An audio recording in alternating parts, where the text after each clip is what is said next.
ज्यादातर लोग क्या है, अगर एंट्री लेवल कार लेते हैं तो वो 5-6 साल में उसको चेंज करने की कोशिश करते हैं। 3 से 3.5 साल तक वो कॉस्ट कवर करने में लग जाएगा, क्योंकि आपका इतना रनिंग नहीं है। आप 100 किलोमीटर भी चलाते हो ना, तो हम तो 100% रेकमेंड करते हैं कि आप सेफ गाड़ी ही लो। हम लोग भी इसी वजह से कोई स्पेसिफिक गाड़ियों का नाम नहीं लेते और अपना रिसर्च खुद कीजिए। सिर्फ हमारे बोल देने से या किसी के बोल देने से आप जाके गाड़ी परचेस करोगे तो उसका कोई इतना मैटर नहीं रहेगा। वो गाड़ी बनी ही ज्यादा चलने के लिए है, आप ऐसी बात समझो।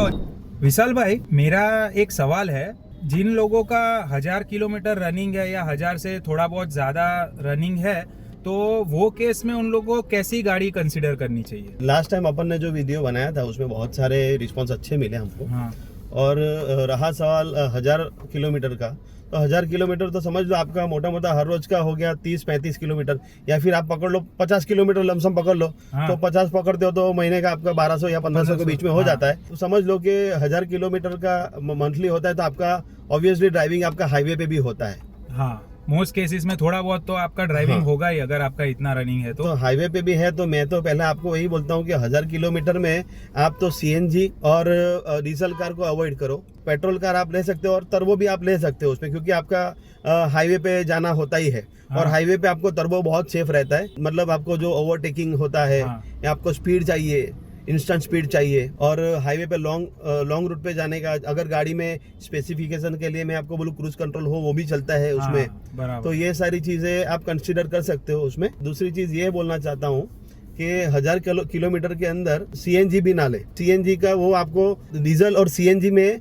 समझ लो पेट्रोल गाड़ी की कीमत और सीएनजी और उसकी कीमत में आपको तकरीबन प्रीमियम ज्यादा देना पड़ता है। हाँ, लाख से 1,20,000 जितना प्रीमियम आपका ज्यादा देना पड़ेगा। 1.25 लाख जैसा आपको प्रीमियम ज्यादा देना पड़ता है। और वो 5 साल तक भी आपका वो प्रीमियम कवर नहीं होता है उसमें। जो कैलकुलेशन हम लोग ने किया है उस हिसाब से। तो मैं तो ऐसा बोलता हूँ कि आपका 500 या 1000 किलोमीटर तो पेट्रोल ही आप गाड़ी ले सकते हैं। और दूसरी चीज ये है, अगर जो 500 किलोमीटर की अपन ने जो लास्ट वीडियो में बात की, तो उसमें हमने ऐसा बोला था कि आप पेट्रोल मैन्युअल ले और गाड़ी आपकी ज्यादातर घर पे ही रहेगी। तो वो एक सेगमेंट अलग रहता है। इसमें भी सारे क्राइटेरिया अलग रहते हैं। हाँ, सही बात उस हिसाब से। जैसे मैं समझ पा रहा हूँ, जिसका 1000 किलोमीटर या 1000 से 1500 किलोमीटर के आसपास का रनिंग है, तो उन लोगों के लिए जो सीएनजी और डीजल का जो कॉस्ट है वो लाख से 1.25 लाख रुपए, तो वो एवरेज 3 से 3.5 साल तक वो कॉस्ट कवर करने में लग जाएगा, क्योंकि आपका इतना रनिंग नहीं है। और ज्यादातर लोग क्या है, अगर एंट्री लेवल कार लेते हैं तो वो 5-6 साल में उसको चेंज करने की कोशिश करते हैं। आप ये चीज पहले क्लियर कर दीजिए, अगर के आपका रनिंग शॉर्ट टर्म में ज्यादा बढ़ने वाला है, जैसे अभी आपका 1000 है बट आप ऐसा समझ रहे हो आप ट्रिप्स भी मारोगे, ये सब चीजें मारोगे, कंसिडर करने के बाद गाड़ी का स्पेस हो गया। सबसे बड़ी बात तो सेफ्टी है। अगर आप हाईवे पे आप 100 किलोमीटर भी चलाते हो ना, तो हम तो 100% रेकमेंड करते हैं कि आप सेफ गाड़ी ही लो। उसमें आप बिल्कुल भी कॉम्प्रोमाइज मत करो, क्योंकि safety is our number 1 priority. भले आपके 2-4 फीचर्स कम होंगे तो चलेगा, बट आप सेफ्टी पे जाइए। मैं तो ऐसा बोलता हूँ कि गाड़ी जो आप सोच रहे हो, तो सबसे पहले तो सेफ्टी उसको मायने रखती है। सेफ्टी के बारे में सोचो, बाद में दूसरी सब चीजों पे सोचो, आप बाद में इंजन पे सोचो। ठीक है, सेफ्टी और इंजन, ये दो चीज आप जैसे कंसीडर करते हो, जैसे उस पर रिसर्च करते हो ना, तो आपको कौन सी गाड़ी लेनी है और आपकी सिचुएशन में और आपके बजट में आपको क्या सेट होती है, वो आपको एकदम क्रिस्टल क्लियर पिक्चर हो जाएगा। बराबर। हम लोग भी इसी वजह से कोई स्पेसिफिक गाड़ियों का नाम नहीं लेते, हम आपको सेगमेंट बता देते, क्योंकि सपोज हमने एक ऐसा बोल दिया कि हमको नेक्सन गाड़ी बहुत पसंद है। अब आपका बजट ही नहीं है या आपकी वैसी रिक्वायरमेंट ही नहीं है, क्योंकि नेक्सन हर कंपनी जो है ना, वो पर्टिकुलर जो कस्टमर अवतार होता है उसके लिए वो बनाई जाती है। तो ये चीज बोलते हैं कि भाई आप हमसे थोड़ा बहुत जो हमारे एक्सपीरियंस है वो लीजिए और अपना रिसर्च खुद कीजिए। सिर्फ हमारे बोल देने से या किसी के बोल देने से आप जाके गाड़ी परचेस करोगे तो उसका कोई इतना मैटर नहीं रहेगा। और दूसरी बात, बहुत सारे लोग हैं ना, इतना कम रनिंग होता है तो भी वो माइलेज को बहुत प्रेफरेंस देने की कोशिश करते हैं कि आपकी गाड़ी 500, 1000, 1500 किलोमीटर ही चल रही है, तो कितना आपकी माइलेज 8 हो या 12 हो तो कोई जमीन आसमान का उसमें फर्क नहीं पड़ जाएगा।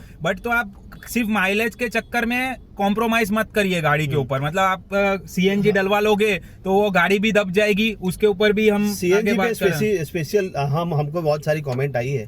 तो कमेंट पे हम लोग जवाब देंगे, मगर आपको दूसरी एक चीज बताना चाहता हूँ कि जो आप कमेंट कर रहे हो, वो कमेंट के ऊपर हम लोग स्पेसिफिकेशन आपको हर कोई कार हम एडवाइस नहीं कर सकते। सही बात है। ठीक है, और दूसरा कि हमको रॉयल्टी भी नहीं मिल रही है। सही बात है। हमको रॉयल्टी का तो सवाल नहीं है, जैसे आपका प्यार ही अच्छा है, हाँ। हमारे लिए तो बहुत काफी है। हाँ। ठीक है, और आपका जो रिस्पांस मिला है हमको, उसलिए आप सबको धन्यवाद हमारी तरफ से। एक सवाल मेरा ये था विशाल भाई, हाँ। कि जैसे ये जो टर्बो कारी है ना, वो कैसा है कि भाई जो टर्बो इंजन है और जो नॉर्मल इंजन है, एंट्री लेवल गाड़ियों में बात की थी जिनका 500 से कम रनिंग है, उनके लिए टर्बो लेने का कोई इतना मीनिंग बनता नहीं है, क्योंकि वो उसके लिए भी वो प्रीमियम चार्ज देंगे।